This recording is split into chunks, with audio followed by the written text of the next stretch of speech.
kedua di bulan Ramadan itu apa? Yaitu adalah saya katakan penghapus. Bukan penghapus cat warna, bukan penghapus tulisan. Tetapi sesungguhnya barang siapa yang beramal di bulan Ramadan menggores ketaatan di bulan yang mulia ini, maka Allah akan hapuskan segala dosa dan kemaksiatan yang telah dia kerjakan. Sebagaimana yang dikatakan oleh Rasulullah sallallahu alaihi wasallam, man shoma ramadhana imanan wa ihtisaban ghufira lahu ma taqaddama min dambihi. Rasulullah sallallahu alaihi wasallam bersabda, barang siapa yang dia berpuasa dalam keadaan beriman. Nah, ini ada kata-kata beriman. Berarti kita harus paham, kalau Nabi mengatakan kata beriman, berarti ini masuk di dalam akidah. Ya, karena kalau ada orang yang berpuasa tidak membawa iman, maka dia tidak akan pernah diterima puasanya dan tidak akan pernah mendapatkan keutamaan apapun. Padahal kalau kita menyebut kata iman, apa sih kata iman itu? Iman itu adalah ketundukan dan kepatuhan kita terhadap syariat Allah dan Rasulnya. Patuh, tunduk, itulah yang disebut dengan iman. Kalau kemudian ada orang yang beriman kepada puasa tapi tidak beriman kepada syariat Allah yang lainnya, berarti dia tidak beriman, karena iman tidak menerima yang separuh-separuh. Tetapi iman itu menerima ketundukan dan kepatuhan secara total tanpa syarat kepada Rabb dan kepada Rasulnya. Karena ketika antum dan saya mengakui Allah menjadi Rabb bagi kita, ketika antum dan saya mengakui bahwasannya Rasul itu adalah Nabi bagi kita, maka sesungguhnya antum harus tunduk dan patuh secara total, dan tidak ada yang selamat kecuali adalah orang yang menyerahkan hidupnya diatur hanya Allah dan Rasulnya. Ini iman. Saya akan bedah dulu kata iman di sini. Karena banyak di antara kita itu tidak ngerti kata iman itu apa. Mereka artikan iman itu ya beriman, sholat, belum tentu. Al-iman itu adalah kemudian at-tasdiq fil qalbi wal amalu wal qaulu bil lisani wal amalu bil jawarih. Kalau kita menyebut definisi iman di dalam akidah Ahlussunnah wal Jamaah yang disebut dengan iman, membenarkan di dalam hati, mengucapkan di dalam lisan, dan membenarkan dengan amal perbuatan. Itulah iman. Jadi kemudian bahasa sederhana untuk mewakili kata iman itu adalah tunduk dan patuh. Sebagaimana para sahabat itu tunduk dan patuh. Kita tidak ingin ada orang yang mengamalkan Ramadan tunduk dan patuh kepada Ramadan ketika diatur oleh Allah. Dari minuman yang halal menjadi haram dia tunduk, tapi Masya Allah di luar Ramadan dia tidak mau tunduk. Ketika membicarakan syariat warisan dia tidak mau tunduk, padahal ketika Ramadan dia tunduk. Es teh manis jam 9 haram jadinya untuk dia ketika Ramadan dia tunduk. Kalau kemudian ketika nasi padang ya, kikil ya, kemudian ada kikilnya, ada bergedelnya, kemudian datang itu jam 2 siang, tapi kalau Ramadan dia tunduk, ini haram ini, walaupun diberikan hadiah untuk dia cuma-cuma. Kenapa dia tunduk? Tapi banyak orang yang tunduk pada Ramadan tetapi tidak tunduk kepada Allah di selain bulan Ramadan. Tidak tunduk kepada syariat warisan, tidak tunduk kepada syariat-syariat yang Allah tetapkan yang lainnya di dalam Al-Quran, maka hati-hati, jangan-jangan kita belum beriman sebagaimana iman yang diinginkan oleh Allah. Jangan beriman menurut antum, tapi berimanlah menurut apa yang dikehendaki oleh Allah. Saya ambilkan contoh, gambaran iman itu adalah gambaran yang terjadi sebagaimana para sahabat. Karena para sahabat itu ketika mereka beriman, Masya Allah, seluruh kehidupan mereka itu diatur dengan ketundukan dan kepatuhan. Sampai dalam segala hal. Sampai urusan cinta mereka tunduk dengan iman, mereka tunduk dengan Nabi. Sampai urusan dagang mereka patuh dengan Rasul. Urusan apapun mereka tunduk. Sampai urusan cinta saja itu mereka diatur dengan ketundukan kepada sunnah. Kalau tidak percaya, kita ambil ceritanya seorang wanita ketika Rasulullah SAW akan melamarkan seorang wanita untuk sahabatnya beliau, yaitu adalah Julaibib. Kita tentunya sudah pernah mengkaji panjang dan sering. Julaibib adalah laki-laki yang sering ditolak oleh banyak perempuan, di mana wanita-wanita Ansor mereka saling berbisik-bisik, kalau rumahmu diketok oleh Julaibib jangan diterima.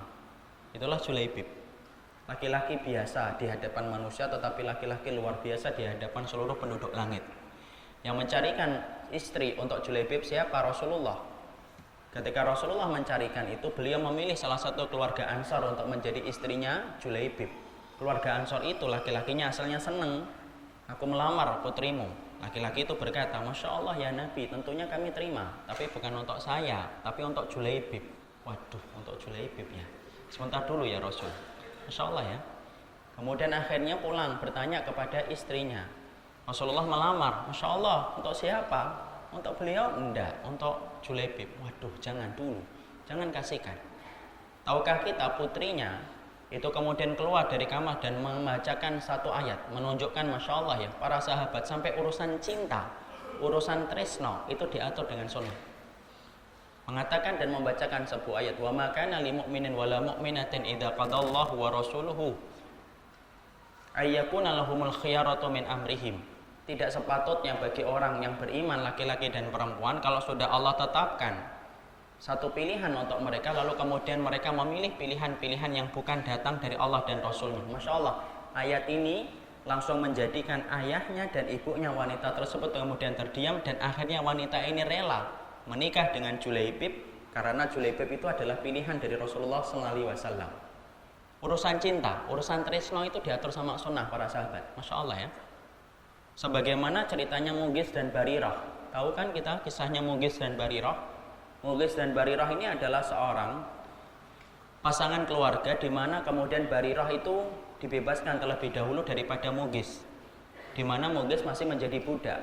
Wanita apabila telah dibebaskan, maka dia boleh memilih bersama dengan suaminya yang masih budak atau dia melepaskan diri dari pernikahan itu. Ternyata Barirah memilih untuk melepaskan diri dari Mughis. Padahal Mughisnya itu Masya Allah, hati, cinta, dan jiwanya betul-betul diletakkan cintanya kepada Barirah. Maka kemudian Mughis itu ngikutin kemana Barirah pergi. Itulah orang yang jatuh cinta. Ya, di mana-mana diikutin, dikintilin terus. Kemudian yang kemudian terlihat itu siapa? Yang kemudian melihat itu adalah Rasulullah. Dia lihat kasihan kepada Mughis yang kemudian betul-betul cinta kepada Barirah istrinya ketika masih budak. Tapi kemudian Barirah itu kemudian melepaskan diri dari ikatan pernikahan ketika Barirah dalam keadaan merdeka. Maka kemudian akhirnya Rasulullah ingin memberikan pertolongan kepada Mughis. Dia datangi Barirah. Hai Barirah, ini suamimu nih, mantan suamimu Mughis ini betul-betul cinta banget sama kamu. Sudah betul-betul tidak bisa ditawar lagi cintanya. Itu kalau bahasa kita. Apakah kamu kemudian tidak ingin menerima lagi itu Mughis? Kasihanlah Mughis ini, dia betul-betul cintanya hanya kepada dirimu. Perhatikan perkataan Barirah kepada Rasulullah SAW. Ya Rasulullah, atakmuruni? Ya Rasulullah, apakah engkau perintahkan aku untuk kemudian kembali kepada Mughis ya Rasulullah? Lah, enggak, saya tidak perintahkan. Saya cuma memberikan pertolongan kepada Mughis. Mungkin kamu mau menerima kembali Mughis. Kalau memang kamu tidak perintahkan kepada aku ya Rasulullah, kalau begitu enggak, saya tidak punya hajat untuk kembali kepada Mughis. Masya Allah, Mughis akhirnya tidak pernah ketemu dengan Barirah. Cinta bertepuk sebelah tangan sampai meninggal dunia. Tapi yang indah, faedahnya adalah, kenapa antum nepuk-nepuk dia? Cintanya bertepuk sebelah tangan ya? Tenang akhi, masih banyak akhwat insya Allah. Antum gak kayak Julaibib insya Allah. Dia langsung digini-gini kan itu. Jadi saya langsung khusnudon apa ini. Kita kembali lagi. Apa tadi? Lupa saya kan. Oh iya. Maka kemudian Barirah, kemudian akhirnya yang kita ambil faedah manisnya itu apa? Faedah manisnya adalah Masya Allah ya. Barirah itu ngomongnya, atakmuruni, apakah kamu perintahkan aku ya Rasulullah? Artinya kalau kemudian Rasulullah itu memerintahkan kepada Barirah untuk kembali kepada Mughis, maka Barirah akan melepaskan rasa senang dan tidak senangnya untuk ngikutin perintah Nabi. Tapi setelah Barirah tahu bahwasanya Nabi tidak memerintah, hanya memberikan tawaran saja, maka kemudian Barirah menolak untuk kembali kepada Mughis. Itu loh para sahabat. Sampai urusan cintanya saja diatur. Bagaimana urusan cinta mereka pun diatur dengan ketundukan mereka kepada sunnah. Wajar toh kalau kemudian akhirnya dari bangsa penggembala kambing menjadi bangsa yang besar, bangsa yang tidak mau direndahkan oleh bangsa-bangsa yang lainnya, kecuali mereka rontok di hadapan para sahabat ketika mereka telah tunduk kepada Allah dan Rasulnya. Romawi jatuh, Persia jatuh, musyrikun jatuh. Itu disebabkan karena ketundukan dan kepatuhan. Sampai-sampai yang kadang-kadang kurang masuk akal bagi saya, Masya Allah, sampai urusan marah pun diatur dengan sunnah. Tunduk mereka. Mari kita ambil ceritanya dari Abu Dzar ketika bertengkar dengan Bilal bin Abi Rabah. Abu Dzar itu menyampaikan strategi perang, ikhwan, strategi perang. Dia menyampaikan tentang strategi perang, lalu kemudian dibantah oleh kemudian Bilal bin Abi Rabah. Tidak kayak gitu Abu Dzar. Ketika kemudian Abu Dzar dibantah oleh Bilal bin Abi Rabah radhiyallahu anhu, Abu Dzar radhiyallahu anhu itu kemudian tidak suka untuk dibantah dan kemudian berkata, "Uskut anta ya ibnas sauda." Diam kamu. Diam kamu, orang hitam dari anak perempuan hitam. Masya Allah, menyebut fisiknya Bilal itu hitam. Padahal kita sepakat ya, Bilal itu hitam atau tidak hitam? Hitam banget, itulah Bilal. Karena betul-betul hitam legam Bilal bin Abi Rabah radhiyallahu anhu. Tapi penduduk surga, Masya Allah, saya mencintai beliau. Maka kemudian ketika Bilal mendengar bahwasanya dia disebut sebagai orang hitam dari perempuan orang yang hitam, Masya Allah, Bilal marah. Tapi marahnya itu dikontrol dengan iman. Marahnya gimana? Lan nahkum, kami nggak mau nih selesaikan urusan ini nih. Sampai kemudian datang kepada Rasulullah SAW. Masya Allah, urusan marah masih ingat Nabi. Padahal kalau kemudian kita yang disebut hitam, apa kita ngomong? Ayo ngomong apa lagi kamu? Ulangi lagi. Ayo sini. Itu kalau kemudian kita. Kalau kemudian Bilal ngetahui bahwasanya dia dipanggil sebagai orang hitam dari perempuan hitam, coba itu kan nyakitin banget. Kalau kata orang Jawa nyelekit banget. Tapi kemudian Bilal bin Abi Rabah lalu mengatakan, kami tidak akan menghukumi perkara ini sampai kami bertanya kepada Nabi. Masya Allah, sampai urusan marah itu tunduk dan patuh. Abu Dzar ketika disebutkan nama Rasul langsung tunduk juga, langsung tahu dia salah. Tidak kemudian ngomong sama Bilal, alah gitu aja lapor sama Nabi. Biasa aja kali, sini dulu dong, selesaikan laki-laki ini loh. Abu Dzar padahal ahli strategi perang. Kalau menyebut para sahabat itu rata-rata mereka itu pentempur hebat, itu para sahabat. Makanya Romawi yang sudah latihan sampai ratusan tahun memenangkan banyak wilayah kaum muslimin, itu bertekuk lutut sama para sahabat ketika mereka itu betul-betul petempur sejati disampingi dengan iman yang luar biasa. Abu Dzar disebut kata Rasulullah, kemudian tidak kemudian rewel aja, pengecut nih Bilal nih, gitu aja lapor sama Nabi. Enggak, diem langsung Bilal. Langsung Abu Dzar pun diem. Langsung Bilal menemui Rasulullah, menyampaikan kepada Rasulullah sallallahu alaihi wasallam, ya Rasulullah, sesungguhnya Abu Dzar itu menyebutku orang hitam dari perempuan orang yang hitam. Rasulullah marah. Datang itu kemudian Abu Dzar, lalu kemudian Rasulullah marah dan berkata, "Air tahu bi ummihi ya Bilal, innaka mru'un fika jahiliyah." Bilal, kamu berani sekali ya menyebut ibunya Bilal itu dengan wanita hitam. Sesungguhnya kamu masih memiliki sifat jahiliyah di dalam hati dan jiwamu. Masya Allah, Abu Dzar langsung diam, tunduk. Sampai kemudian direndahkan, sampai kemudian disalahkan gitu, karena memang beliau salah, khilaf dalam masalah itu, beliau tetap diam.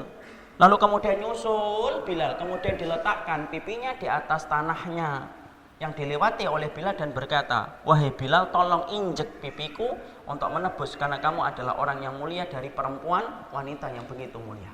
Ini namanya iman. Ini yang pengen saya sampaikan dulu. Kenapa? Karena banyak orang yang mengkaji tentang masalah puasa hanya dari sudut pandang fikih tok. Padahal puasa itu memberikan pelajaran besar supaya kita tunduk dan patuh. Ada nggak orang yang protes ketika di puasa? Nggak ada. Walaupun antum memiliki uang 1 miliar bisa membeli makanan Padang waktu jam 1 siang, walaupun itu haus, walaupun lapar, sampai lambung kita perih dan kerongkongan kita kering. Tapi kalau kita ngerti bahwasanya puasa diharamkan makan sampai tenggelamnya matahari, itu tidak ada yang protes. Harusnya gambaran orang yang beriman itu sebagaimana gambaran tunduknya mereka ketika puasa.